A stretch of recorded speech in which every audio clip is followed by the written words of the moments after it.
Маңғыстауға қош келдіңіз. Осы іріктеу бала дауысы туралы қысқаша айтып бересіз бе? Жаным, сәлеметсің бе? Қысқаша айтсам, бүгін Ақтау қаласына мен екінші ретпін.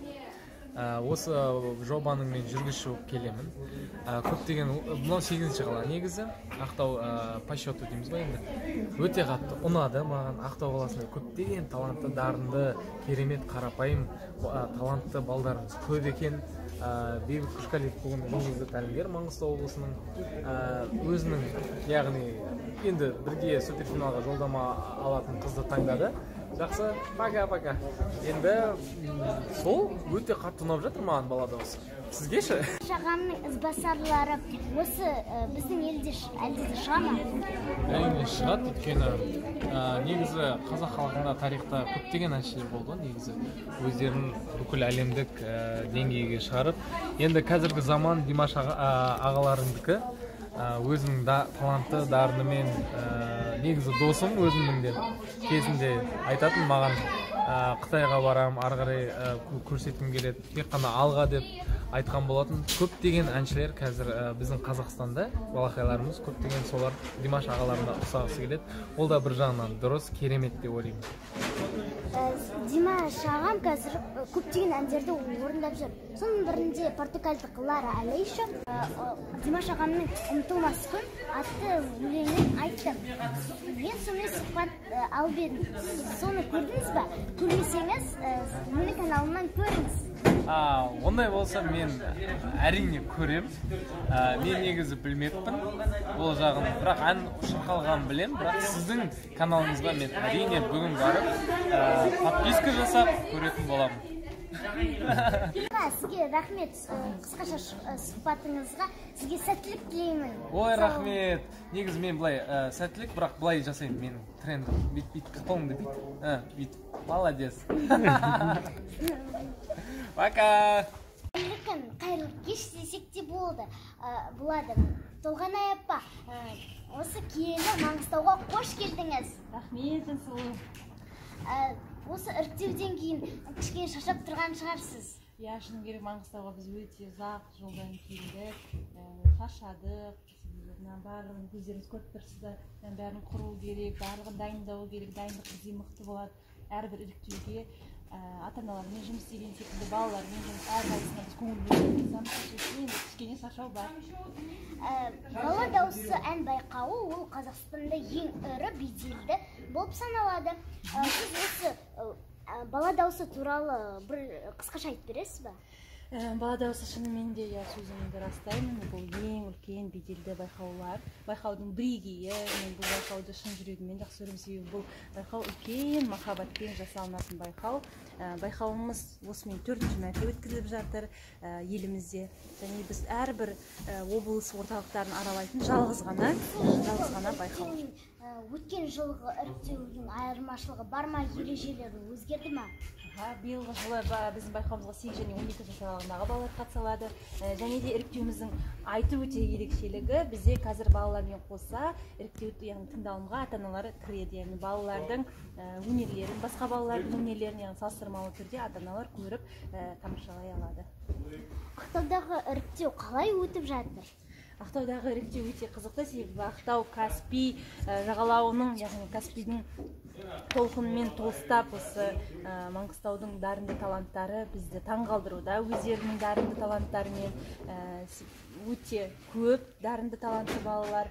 Сол себептен енді біз көз қуантарлықтай құлағымыз рахаттанып, енді бір сондай күй кешіп жатырмыз. Бүгінгі Ақтаудағы іріктеу сізге ұнады ма? Жүлделі орынға иелі адамдар бар ма? Қазір бізде Диляра есімді сіңіліміз осы Ақтау Маңғыстау облысының намысын ертең біздің ақтық финалда қорғайды. Біз сәттілік тілейміз ол балақайға, сіздерді шақырамыз. Маңғыстау облысы болып бір адамдай бәріміз дауыс беріп қолдайық деген сіздерді көрермендеріңізді шақырамыз. Енді өзіңіз туралы айта кетейік. Жанұяңыз туралы, қай өңірденсіз?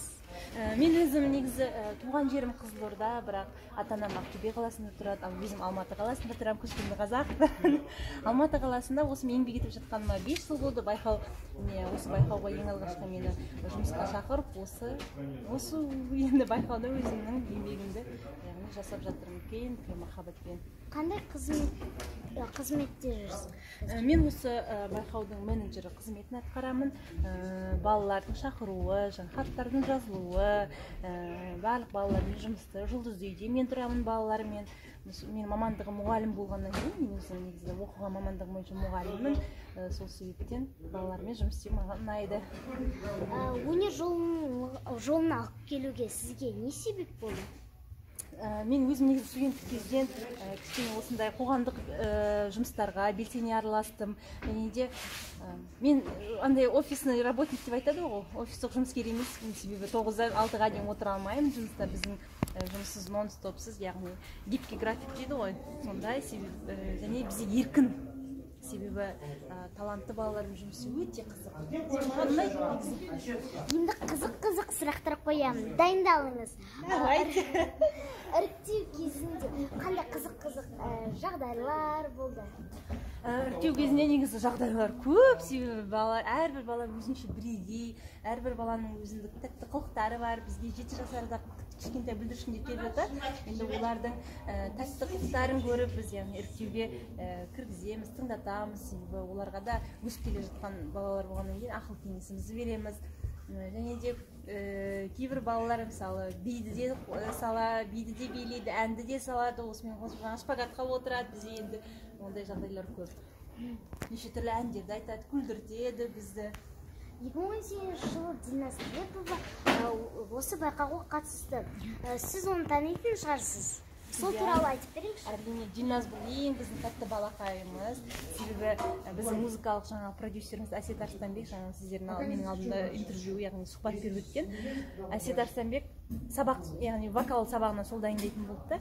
Сонда Әсет айтады, толғана мен бұл қызбен жұмыс жасай алмаймын. Неге Әсет? Мен жұмыс жасай алмаймын, мен оның минустарын көрмеймін, бұл баланың қалай жұмыс маған бұл қыз идеально для меня дейді. Соны көріп, мен тәтті, мен көзімді алмаймын, мен одан қарап отыра бергім келеді дейді. Сондай тәтті бір балақай өзіндік дауысы бар, өзіндік микрофонды қалай ұстауы, сахнада өзін ұстауы, енді нағыз талант деп айтсам. Өзіңіз кастинг іріктеуге барып көрдіңіз бе? Я барып көрдім, мен балалық кезімде жаңағы Балдырған лагерінде Көкшетау қаласында орналасқан ән байқауға қатысып, әнші балапанға қатысып, екінші орын алып, яғни басқа турларға өтіп, осылай лауреаттар атанғанмын. Ол балалық шақта, енді қазір енді басқа іріктеулерге барып жүрген жоқпын, себебі жасым болса кел деймін ба. Сол себептен мен енді өзім ондай тума талант деп айта алмаймын. Енді әлі іріктеуге барған жоқпын, тек кішкентай балалық шақтағы сондай естеліктерім бар. Маңғыстау өнер мектебі сізге таныс па? Несімен ерекше? Шыны керек, маңғыстаулық таланттар біз 2016 жылы мен есен кетпес бір менде жағдай болған, іріктеу болған. Бізде трио біз таңдадық 2016-нан. Луиза, Карина, Нұрай деген секілді біздің өте талантты қыздарымыз бар. Міне өздері отыр. Жаңа мен сахнада шыны керек ән айтқанда көзіме жас алдым, себебі біздің байқауға кішкентай болып келген қыздар. Шын керек, мен бұл қыздармен мақтанам, марқаям. Және де, ой, не могу, я старею. Эмоциямды ұстамай осылай болады балдарымды көргенде, себебі бір ай бойы біз жұлдызды арман үйінде тұрамыз бұл балалармен. Қызықты да кілең, бір естен кетпес сәттердің бәрі осы балалармен өтеді. Өзім балаларымды айтқан. Ольга Васильевна деген сіздерде мықты мұғалім бар. Ол кісілерде яғни шұғылданатын балалар өте талантты. Әр жыл сайын өтемсеңіз, балаларыңызды міндеттерде әкеліңіз, балаларыңызды міндеттерде әкеліңіз деп. Себебі оларда мектеп мықты, балаларды жан-жақты қолдайды, барлық конкурстарға, яғни байқауларға жіберуге тырысады. Сол үшін көптен көп рахмет, себебі балалар, қазіргі балалар біздің ертеңгі болашақ. Сіз осы өнер жолындағы іні-сіңлілеріңізге қандай кеңес бересіз? Ең басты өздеріңізге сеніңіздер, армандар алдамайды, арманға жетелеу керек, арманға сену керек. Барлығы өз қолдарыңызда, тек алға деп айтар едім. Осы іріктеуде менің өнердегі жолдағы достарым бар. Мен оларға сәттілік тілеймін. олар Асия, Наз, Ханзада, Дилназ, Аннур, Мария және сізге және сіздің әріптестеріңізге ерекше алғысымды білдіргім келеді. Еліміздің өнер саласында қосып жатқан үлесіңіз үшін көп рахмет. Сізге сәттілік. Рахмет саған, сұлу өнерің шарықтай берсін, саған шығармашылық табыстар тілейміз. Бұның өзі сіздер үшін өте журналист, болашақ журналист, сол себепте саған сәттілік. Тек алға. Сенің ата-анаңа рахмет, сен осы қолдап жатқанына. Ондай бір ата-ананың қолынан келмейді, қазір бәрі жұмысшы. Өйстен оғаңа рахмет, сен камераға түсіріп, сенің деген болашақ жұлдыз болсын деп саған бір үлес өзің қосып жатыр. Рахмет саған көп.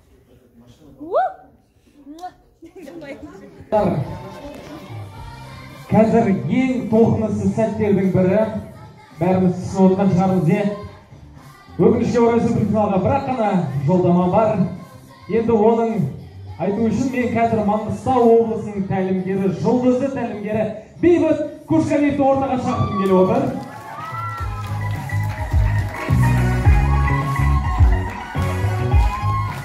Рахмет, ассалаумағалейкум тағы да маңғыстаулықтар. Қаржаубай Диляра.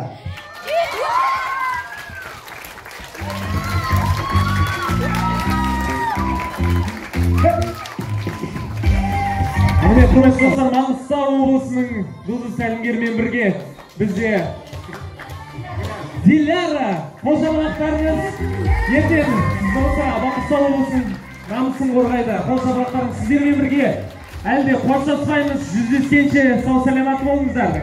Келесі жыл тағы дайындалып келіңдер.